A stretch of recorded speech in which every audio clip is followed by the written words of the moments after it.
The 5 days I was dead, the doctors who carried out had to call a meeting, a family meeting. Yes, to inform them This man died, and after 5 days, he came back to life. I was not alive. Yes, you heard that right. He died, and he even met his mother, who had been dead for more than 30 years. I met a person I recognized who passed on 33 years ago, to be precise. This person is none other than my mother, who died in 1992. I recognized her. She recognized me. I could clearly see it was her. And it wasn't only his mother he met. He also saw other people who had died long ago and whom he knew. He witnessed many things that he is going to tell us. But when he came back to life, his life didn't continue from where it had stopped. Instead, he started again like a newborn child. I started trying to learn how to write again. Thinking, memory could have been completely lost. When I first heard this story, it terrified me. It made me ask myself so many questions. 5 days down the line, when I woke up, I saw my 2 children. And this is what I told them. We have won the battle.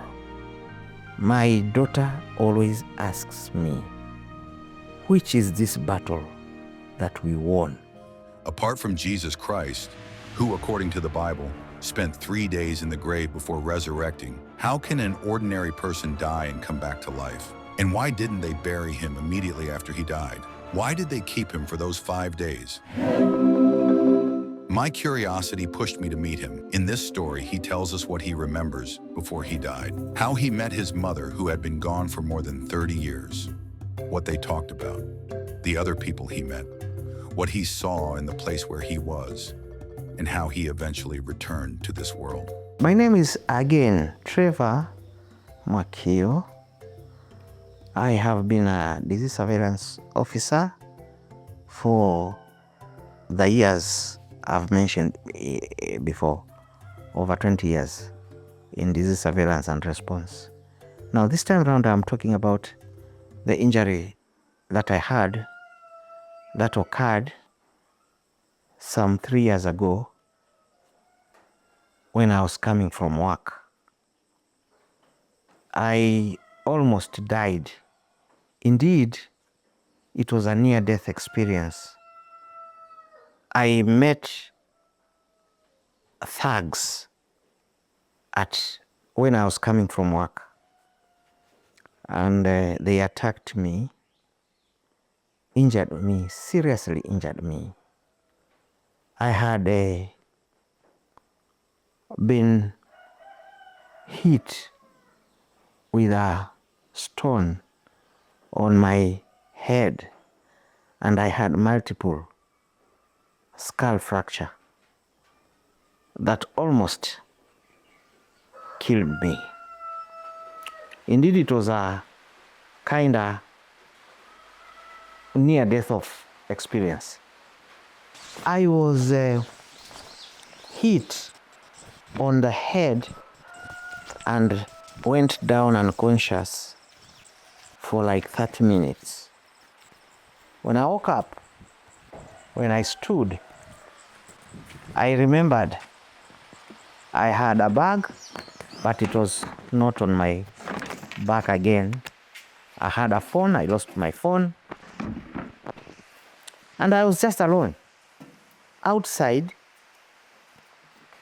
the house where I was staying. My bag is gone, my laptop is gone, my phone is gone. I was just alone, and I somehow, by the grace of God, stood and called my daughter, who was in the house. She didn't even know that I was outside the house. So I called her and asked her to come and open for me the gate. So when she came, She opened the gate. She found me outside the gate, bleeding profusely, seriously bleeding. The jacket is covered by blood. And one thing she thought was maybe I had an accident. I told her there are some thugs outside who have attacked me, and she should just close the gate immediately. When we went in, immediately close the gate. And thereafter, I didn't know what happened. I didn't know how I reached the house. But later on, I was picked by some friends who were called by my daughter to take me to the hospital. I landed in casualty, Machakos Level 5 Hospital, was taken through theater, no, not theater, X-rays, CT scan, pictures were taken. My skull was severely fractured. My daughter called my sister who works in Kenyatta National Hospital as I was being attended to by some doctors at casualty. And she talked to my sister. My sister demanded if she could speak to one of the doctors who were attending me. Then the doctor agreed, and he picked the phone from my daughter and conversed with my sister, who works in casualty at Kenyatta National Hospital. And my sister demanded that, advised the doctor that they should just refer me to Kenyatta National Hospital. So immediately the doctor did what my sister demanded. He referred, actually it was the doctor referred me to KNH. I was taken to KNH, and thereafter I was handled from high dependency unit at Kenyatta National Hospital casualty area. I was wheeled to the theater. I had no blood. They had to transfuse blood because of the serious bleeding that I had initially. Thereafter, I was taken to the theater. I took 6 hours. It took 6 hours. The operation to remove the pieces of bones that had been broken or in my head or on my head, the skull that had been fractured, they had to remove the pieces that were broken. That is what they call craniotomy. They carried out that surgery. After 6 hours, I was wheeled back to ICU, where I stayed for 5 days. 5 days, that is when I realized that I am in a hospital. And indeed, the 5 days was like I had gone. I was dead. I was just in machines. I was being handled or supported by the machines in ICU. But for 5 days, I was like I was not alive, kinda, because I could not remember anything. I could not even know that I was in the hospital. What I was seeing is a place where I had gone. Indeed, when I was from the theater, The doctors who carried out the surgery had to call a meeting. A meeting, a family meeting, yes, to inform them that indeed they have done their work. They have done the surgery. But now, the right side of my head was indeed damaged. The memory side, memory part of my brain was damaged because of that injury. And so they were told by the team that carried out the surgery that it may be back to square one, to start learning again. Writing may be a problem. Maybe I start trying to learn how to write again. Thinking, memory could have been completely lost. I could maybe lose anything I had in my memory. Maybe walking would be a problem in future. So those are the conditions or the words that came out of a neurosurgeon who was in charge of the operation. Indeed, this was a surprise to members of the family, because now they wondered, how will I live?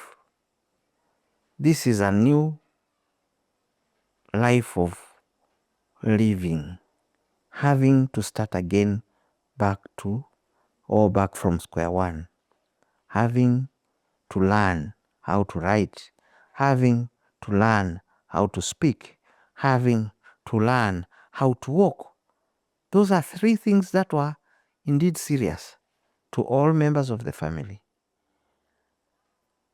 One thing I will thank God for: God brought me back to life. 5 days down the line, when I woke up from ICU, I saw my 2 children. The girl on the right side of the bed, and the boy on the left side of the bed. And I held their hands, the 2, one on the left and the other on the right. And this is what I told them: we have won the battle. Today, as I speak, my daughter always asks me, which is this battle that we won? You told us when we were in ICU, we have won the battle. Yes, I saw myself. I saw myself in another world. As I've said, this was a near-death experience. I saw a person who passed on many years ago, more than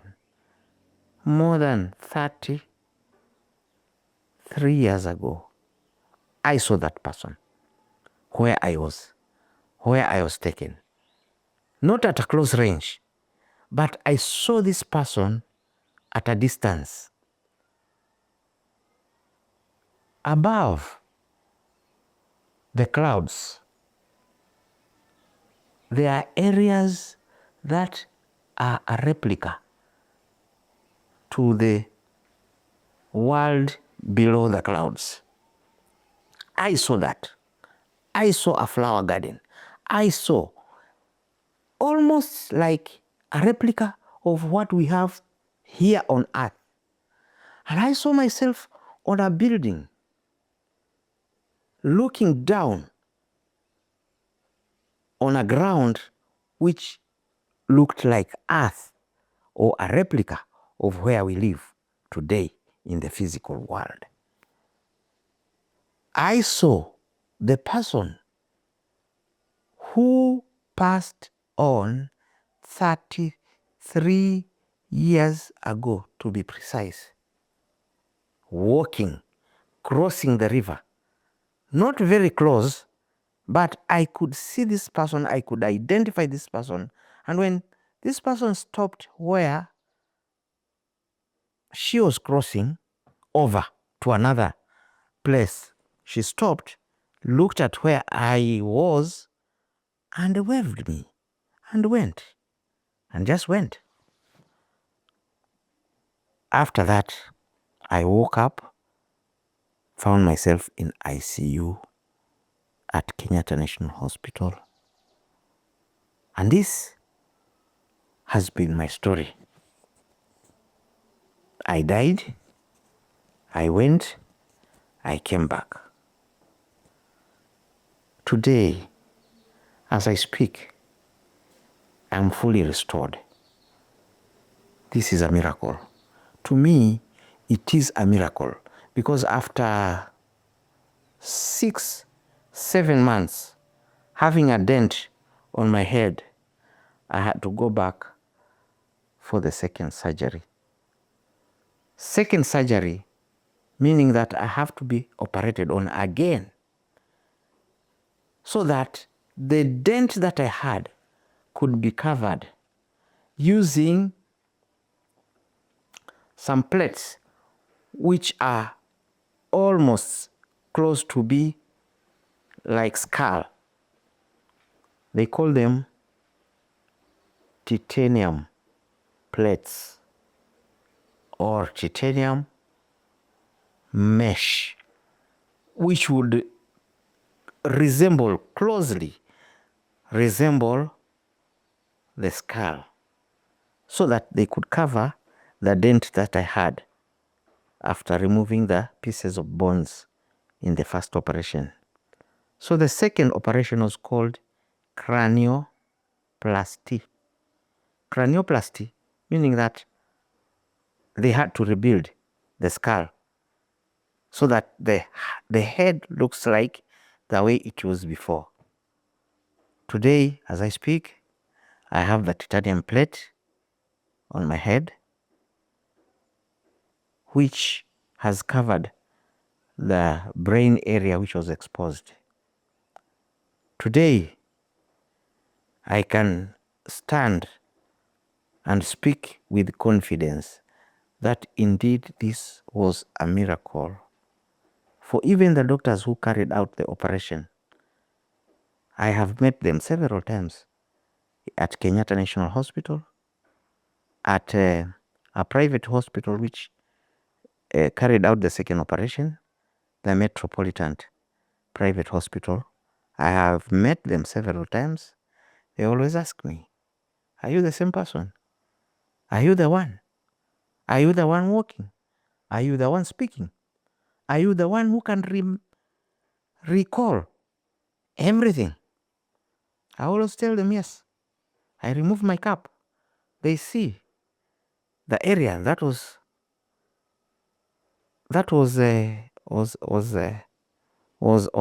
opened.